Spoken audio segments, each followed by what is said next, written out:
dan mengakomodasi program-program Presiden terpilih hasil Pilpres 2024. Sambil menunggu hasil perhitungan resmi dari KPU, maka RAPBN 2025 harus disiapkan dengan memperhatikan hasil Pilpres karena yang menjalankan APBN 2025 adalah Presiden terpilih. Saya masih bersama ekonom senior yang juga sudah menulis setidaknya 17 buku dan puluhan artikel ilmiah lainnya, yaitu Bung Agustinus Prasetyanto.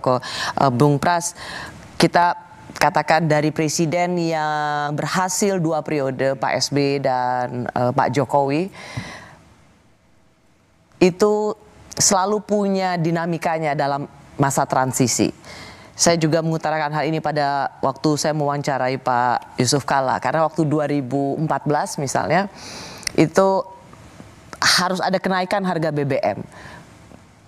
Pak Jokowi yang waktu itu sudah terpilih minta itu dilakukan oleh Presiden SBY, tapi Presiden SBY tidak mau. Nah, itu sedikit yang bisa kita lihat dinamika masa transisi. Tetapi dengan yang sekarang, meskipun presidennya baru, yaitu katakan presiden elect adalah Pak Prabowo dan Mas Gibran, maka ini adalah tidak bisa dianggap sebagai presiden capres 100% baru, presiden baru rasa lama. Pertanyaannya berarti ini akan menjadi sebuah transisi yang super mulus. Ini memang unik ya, pergantian rezim yang sebetulnya adalah kelanjutan, dan boleh dibilang pasangan calon ini mungkin ya jadi itu salah satunya, tentu saja tidak satu-satunya penjelasan itu karena ingin melanjutkan program yang sudah ada, sehingga memang dari sisi keberlanjutan ini nggak ada isu sama sekali gitu kan. Tetapi justru mungkin yang diperlukan adalah semacam apapun alasannya ya, sebuah pilihan kebijakan itu perlu koreksi dan perlu ya reinventing gitu. Tidak semata-mata bisa diteruskan begitu saja. Tentu saja arahnya kita nggak bisa berubah ya, dan itu satu yang positif. Tetapi dari sisi teknikalitas dan teknokrasinya saya kira perlu diperbaiki. Setiap presiden pasti akan kembali menjadi presiden yang harus tahu situasi dan kondisi yang dihadapi. Betul. Jadi ini yang selalu ingin saya tanyakan. Pada banyak ekonom atau juga para tokoh misal mempertanyakan begini, karena bagaimanapun juga ikon Pak Jokowi itu adalah selain infrastruktur itu adalah IKN. This is something that has to be done. Sementara IKN anggarannya luar biasa besar. Padahal Pak Prabowo juga pasti ingin punya sebuah ikon atau janji yang harus ia penuhi. Bagaimana mengawinkan keberlanjutan, tetapi juga yang paling penting adalah mengawinkan ikon pembangunannya masing-masing. Duitnya ada nggak kita? Ya, sekali lagi soal anggaran pemerintah ya, itu kan sekali lagi soal komitmen, keputusan politik artinya. Kalau memang disediakan ya ada gitu. Dengan cara apapun? Ya, dan salah satu yang sangat mungkin kemudian dilakukan kan melebarkan defisit kan, atau menambah utang dan sebagainya. Yang sebenarnya kita juga masih bisa mengelola itu gitu. Tapi saya kira satu catatannya adalah mungkin itu jadi catatan yang tidak terlalu baik kalau kita bicara soal bagaimana kita akan meningkatkan investasi dan sebagainya. Pasti investor akan punya catatan dengan arah fiskal yang mungkin kita bilang kurang disiplin atau lebih tidak disiplin daripada sekarang. Itu tentu saja menjadi catatan yang pertama.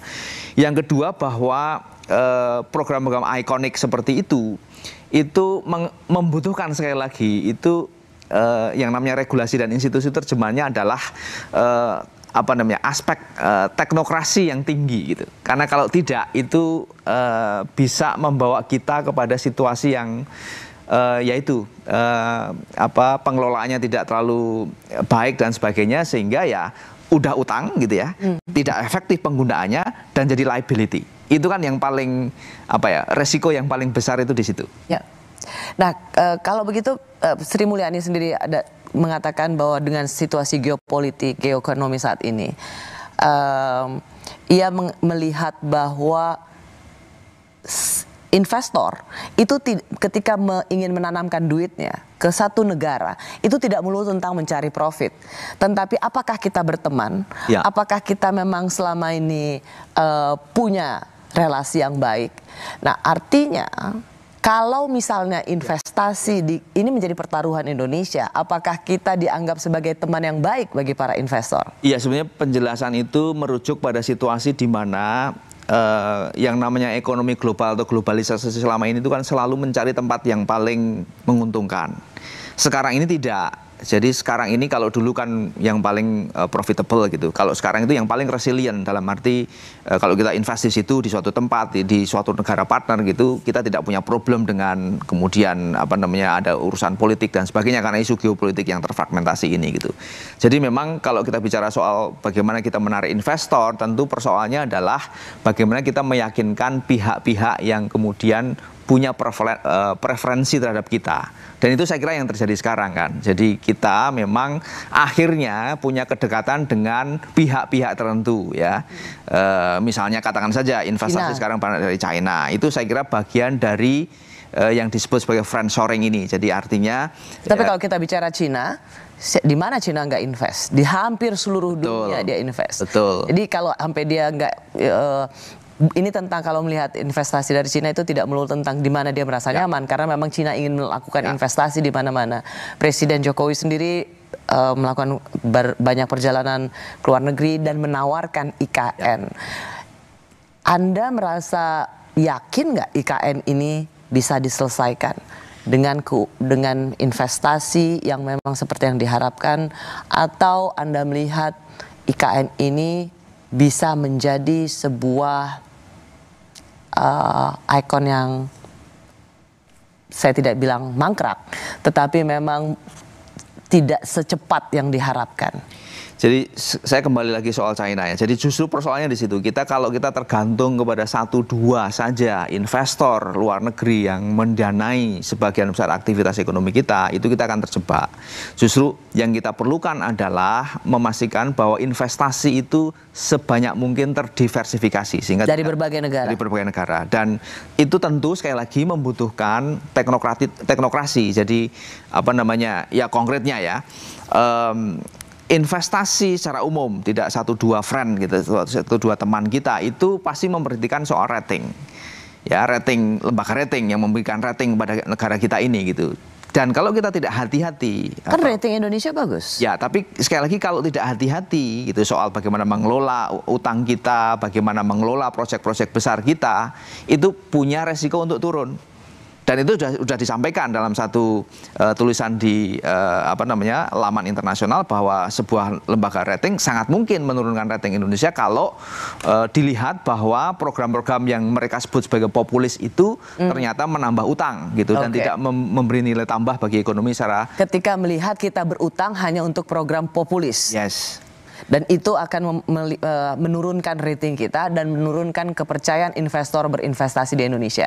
Kalau begitu singkat saja, buat Anda ketika keberlanjutan ini adalah sebuah keniscayaan bagi presiden dan wakil presiden terpilih, Anda yakin nggak IKN jalan terus, makan siang gratis juga tetap bisa jalankan? Saya masih mengandalkan bahwa keberlanjutan itu mengandaikan ada satu prakondisi tertentu. Satu adalah bahwa program-program yang dilanjutkan itu atau keberlanjutan itu memperhatikan aspek teknokrasi, satu. Kedua, aspek meritokrasi. Oke, kalau begitu karena Anda mengetahui aspek teknokrasi, kelembagaan tata kelola dan lain sebagainya, jawabannya cuma sederhana. Anda yakin bisa jalan atau enggak? Saya berharap berhasil.